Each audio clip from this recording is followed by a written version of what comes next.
बिस्मिल्लाहिर्रहमानिर्रहीम। जी, दुनिया भर में मौजूद मेरे प्यारे पाकिस्तानी जिनके अंदर कभी हराम का लुक़मा नहीं गया या जो हक के साथ खड़ा होना पसंद करते हैं और बातिल के ख़िलाफ़ खड़े हो जाते हैं, वो किसी जगह भी मौजूद हों उनको मेरा सलाम पहुँचे। और पाकिस्तान में जो लोग आबाद हैं उनके लिए मेरी ये दुआ है कि अल्लाह आपको इस गैर महफूज मुल्क में अपनी इज़्ज़तों समेत महफूज रखे। तो आज काफ़ी ज़्यादा डेवलपमेंट्स, काफ़ी ज़्यादा ख़बरें जो हैं वो गर्दिश कर रही हैं। सबसे पहले वज़ीर आला आज़म खान केपी के जो थे, जो ज़ईफ़ शख्स थे, उनकी अचानक से तबीयत ख़राब हुई, उनको हॉस्पिटल लेके जाया गया और वहाँ वो दम तोड़ गए। तो ऐसे ही क्यों हो रहा है कि वही लोग दम तोड़ रहे हैं जिनका कहीं न कहीं कोई ना कोई उनका इस्तेमाल किया जाता है। जैसे आप देख लें कि इससे पहले इंस्पेक्टर जो जिनका को हार्ट अटैक हुआ, इसी तरह वो मकसूद चपड़ासी और इस तरह के वो लोग जिनके पास सबूत हैं नून लीग के या माफिया के, वो एक एक करके उनको हार्ट अटैक होता जा रहा है। हम नहीं कहते कि वजीर आला साहब को, क्योंकि उम्र भी उनकी ज्यादा थी, लेकिन इसका पोस्टमार्टम किया जाए ना। जब आपकी आवाम को 90% से अबव आवाम को आपके ऊपर शक हो, तो फिर हुकूमत को, एस्टेब्लिशमेंट को चाहिए कि उनका जो है वो पोस्टमार्टम करवाया जाए ताकि रिपोर्ट सही जो है वो सामने आ सके। लेकिन ये कभी भी नहीं करवाएंगे, क्योंकि यहाँ पे कानून को जो है वो एक क्या कहते हैं, रखेल के तौर पे रखा हुआ है कि जैसे मर्जी उसके साथ खेलो।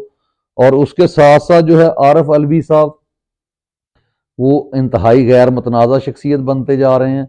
और यूं लग रहा है कि जैसे कि वो जो हम पहले समझते थे उससे बहुत ही उलट है, और इमरान खान उनके इंतहाई खिलाफ हैं। क्यों खिलाफ हैं इसकी हम आगे जाके बात करते हैं। बल्कि जो उन्होंने फ़ोन किया फ़लस्तीन के सदर को, और उसके साथ साथ यानी लाहौर में जो मरकजी दफ्तर है तहरीक इंसाफ का, उसको जो है बंद कर दिया गया है, और कि हुकूमती जो है ताकतवर हलकों की तरफ से इजाज़त नहीं मिल रही।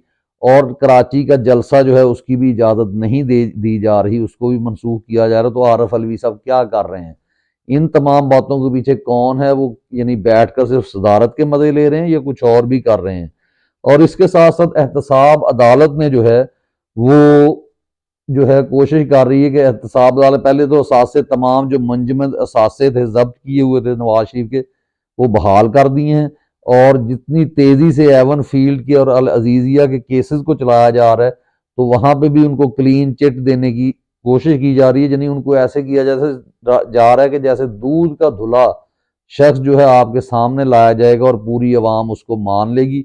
जबकि इनको ये मालूम होना चाहिए कि अवाम जो है किसी सूरत इन लोगों को कबूल करने के लिए तैयार नहीं। खा ये पाकिस्तान को में जो है शीशे की सड़कें बना दें, ये यानी यहाँ पे सोना और दौलत की रेल पेल हो जाए, तब भी गैरतमंद कौम इनको कबूल करने के लिए तैयार नहीं है। और ना इस बात पे तैयार है कोई एक महकमा दूसरे महकमे के कामों में अपनी टांगें अड़ाए, इस पर भी कौम तैयार नहीं है जी। उसके बाद जो है अदालतों की तरफ अगर आ जाएं, तो अदालतों में क्या चीज चल रही है कि इतने बड़े बड़े केसेस हैं, मुल्क में आइन की धज्जियां बिखेरी जा रही हैं, लेकिन जनाब वहां पर क्या किया जा रहा है? वहां पे बेकरी आइटम्स के बारे में जो है वो केस, उसकी समाअत, उस केस लग गया है। आई थिंक जो है वो 12 तारीख को लगा है, तो उसके ऊपर हियरिंग होगी। तो ये यानी किस लाल बत्ती के पीछे हमें लगा रहे हैं, और लेकिन ये हो रहा है पाकिस्तान में। उसके बाद मौलवी महमूद साहब जो है, उन्होंने जो वारदात डाली है वहां पर, जो उनको यही 9 मई के हवाले से जो वो बात कर रहे हैं, इसका भी एक प्रेशर है बहुत सारे लोगों पर। और असद उमर साहब जो कि बहुत ज्यादा एक शरीफ और नफ्स इंसान बनने की एक्टिंग करते रहे हैं, और ऐसे लगता था जैसे वो डट जाने वाले शख्स हैं, लेकिन वो उन्होंने समझ लें या तो इस्तीफा दे दिया है, दे चुके हैं, और देने की तैयारियां हो रही हैं जनरल सेक्रेटरी से। पहले वो इसलिए छोड़ नहीं रहे थे कि शायद, क्योंकि उन्हें अगर छोड़ देते तो जीरो से स्टार्ट करना पड़ता, और कंपनी ये चाहती थी कि उनको, इमरान खान को अंदर रखा जाए और उनको वजीर आजम बनाया जाए। लेकिन जब अवाम ने ये बात तस्लीम नहीं की तो ये उसमें नाकामी हुई। इसीलिए उनके ऊपर अब प्रेशर है छोड़ने का, और वो तहरीक इस्तेहकाम को ज्वाइन करेंगे, जिससे कोई फर्क नहीं पड़ेगा। यानी 4-5 वोट भी शायद साथ लेकर जाने में कामयाब ना हो सके। और फवाद चौधरी के ऊपर भी यही, क्योंकि फवाद चौधरी का इनकार था कि मैं कोई और पार्टी ज्वाइन नहीं करूंगा, ठीक है मैं पीटीआई से सियासत छोड़ रहा हूं, लेकिन और पार्टी, तो उनको क्या किया जा रहा है, जेहलम में जो छोटे मोटे केस हैं वो निकालने की कोशिश की जा रही है। यानी कि हमारे मुल्क में वही आइन से खिलवाड़ हो रहा है कि जहां जिसका जो दिल कर रहा है, वो बजाय इसके कि वो आइन का तहफ़्फ़ुज़ करते, लेकिन आइन के तहफ़्फ़ुज़ करने वाले आइन को पामाल कर रहे हैं, उसकी धज्जियां उड़ा रहे हैं। तो ये क्यों है इस मुल्क में जी? मैं जैसे बता चुका हूँ, कराची में 12 नवंबर का जो जलसा था उसको इजाज़त नहीं मिल रही, हुकूमती इजाज़त नहीं है। और उसके साथ साथ जो है 15 नवंबर को काजी फायज ईसा की अदालत में किसी बेकरी वाले ने, नाम मेरे जहन में नहीं है, उन्होंने वो दिया है कि जी ये कीमतें मुख्तस कर दी जाएं, तो वहाँ पे जनाब केक पेस्ट्रियों के जो जितने बेकरी प्रोडक्ट्स हैं उनके ऊपर हेयरिंग जो है वो 15 नवंबर को होगी। लेकिन जितने ये हमारे मुल्क की माएं बहनें औरतें शीरखार बच्चे जो अपनी माओ से दूर हैं, उसके तरफ हमारे काजी साहब का कोई कोई ध्यान नहीं है। सिर्फ उनका काम है कि किसी तरह से नवाज शरीफ के तमाम केसेस को खत्म कर दिया जाए। और उधर मज़ाहर नकवी साहब के खिलाफ वकील ने खड़े होकर कह दिया कि आपके पास इतने असासे बने हैं। अब मज़ाहर नकवी साहब को उठकर ये भी कहना चाहिए ना, वो भी, कि जिस तरह से काजी फायज ईसा ने आगे बंदयाल साहब के आगे कहा था कि आप तमाम जजेस अपने असासे डिक्लेयर कर दें, जब इनकी फैमिली पे बात आई थी। तो बात ये है कि वो भी ये बोल सकते हैं, और वैसे करने तो सबको चाहिए अपने असासे डिक्लेयर, ना सिर्फ इनको बल्कि जितने हमारे जर्नैल हैं, जितने हमारे हर इदारे का हर अफसर जो भी है उसको करना चाहिए। लेकिन ये मुल्क ऐसा है कि जहां पर आइन की मुकम्मल तौर पर धज्जियां बिखेरी जा रही हैं। 80 लोग इंडिया के जो हैं वो रातों रात उनको कैदियों को आजाद कर दिया गया है।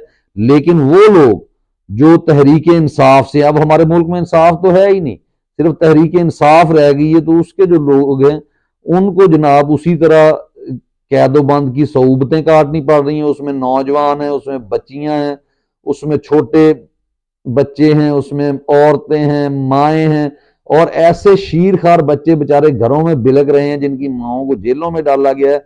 और वहां पर आपके सामने है कि उनको जो मिलने गया है, मिसाल के तौर पे उमर चीमा साहब को उनकी मिसेज मिलने गई है, उनको कैद कर लिया गया है। और एक बुजुर्ग औरत है, उनके बेटे को कैद कर लिया गया है। महमूद और रशीद साहब दिल के मरीज हैं, लेकिन वो डटे हुए हैं।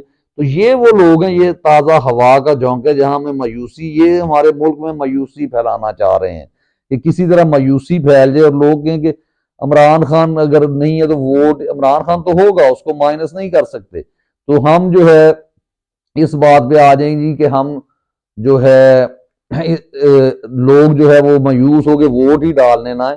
लेकिन ये इलेक्शन भी होगा और लोग इस कदर टर्नओवर होगा, मैं बार बार कह रहा हूं, दुनिया का रिकॉर्ड बनेगा कि दुनिया की आबादी के साथ कंपेयर करके जितना पाकिस्तान में टर्नओवर होगा शायद ही दुनिया के किसी मुल्क में वो टर्नओवर हो।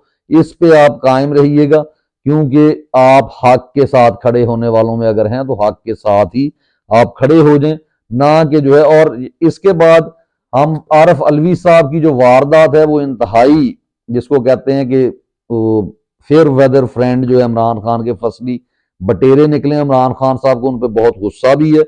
वो जनाब क्या कर रहे हैं कि वो फलस्तीन के सदर को उन्होंने फोन किया है और वहां पर ये कहा कि इसराइल को एक मुल्क तस्लीम कर लिया जाए, और उसके साथ साथ जो है जितने बाकी इस्लामी ममालिक हैं वो भी मिलकर रहे हैं, क्रिश्चियन ममालिक मिलकर रहे हैं। तो ये जब खबरें चलवा दी गई टीवी के ऊपर, जब उसका रिएक्शन आया, क्योंकि ये टेस्ट करते हैं, जब रिएक्शन आया तो उसके ऊपर जो है ना वो दोबारा से बयान को बदल दिया गया। और ये कैसे हो सकता है कि एक सदर पाकिस्तान बगैर किसी पर्ची के आए, जो लिख कर आप देते हैं कि आपने उनसे वादा किया कि ये 3 माह अगर आप सदर हैं तो उसके बाद भी आपको सदर रखा जा सकता है, और अगर आप पीटीआई के साथ खड़े हो जाते हैं तो 3 महीनों के बाद आप भी अडयाला जेल में होंगे। तो ये यहाँ पे अब आरफ अलवी साहब का भी इम्तहान है, लेकिन डर तो हो चुके हैं। इम्तहान क्या होना होता है, जिसने खड़े होना है उसने खड़े हो जाना है, जिसने नहीं खड़े होना उसने नहीं खड़े होना। तो अल्लाह हमें आखिरत पर ईमान हमारा मजबूत हो, ताकि हमें पता हो कि हम जब अगर हक के साथ खड़े होकर मरेंगे तो अल्लाह हमारे गुनाह भी माफ कर देगा और हमें जन्नतुल फरदौस में जगह भी अता करेगा। अल्लाह ने मुजाहिदीन के लिए ये रखा है। और ये जहाद हो रहा है इस वक्त मुल्क में कि आप या तो अल्लाह ताला की हाकमियत को तस्लीम करेंगे, या आप जो है इसराइल, इंडिया और अमेरिका के तलवे चाटेंगे। अब इसमें अल्लाह ताला को ये हरगज पसंद नहीं कि आप उससे ताकतवर किसी और को समझ लें, तो ये हमें देखना होगा। और कंपनी जो है वो चाह रही है कि नवाज शरीफ को क्लीन चिट मिल जाए, और जो है इसके साथ साथ जैसे मैंने बताया कि केपीके को ये चाहते हैं कि वहां का इलेक्शन माइनस कर दिए। इलेक्शन नहीं, दरअसल मुझे डर है कि ये इतने खौफजदा हो चुके हैं केपीके से कि ये कहीं ऐसा ना हो कि 1971 वाला सान्या दोबारा दोहरा दिया जाए। आप भी दुआ करें, मैं भी दुआ करता हूं कि अल्लाह ताला हमें ऐसी चीज से बचाए। पाकिस्तानियों, अपना अपनी फैमिलीज का ख्याल रखिए। अल्लाह हाफिज। नए वीलॉग के साथ मिलते हैं। पाकिस्तान जिंदाबाद।